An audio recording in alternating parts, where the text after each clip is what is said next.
对吗？它不是游戏啊，各位跟大家看一下这个盘，大家有看过这个盘吗？这个叫 AI 奇门盘，各位有看过吗？类似这样的盘啊，它跟传统的盘是不一样的，各位啊。OK， 等一下我给你看看旧的盘好不好？给你看旧的盘它是怎么样的。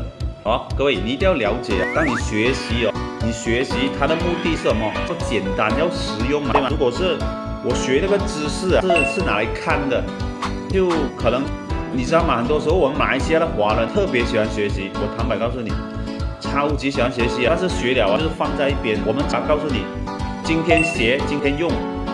各位有没有人有兴趣想要了解这个叫 AI 易经奇门？各位现在就是兴起一股热潮啊！我告诉你，现在各大报章都在报道，我们下个星期二、星期三、在星期四啊，在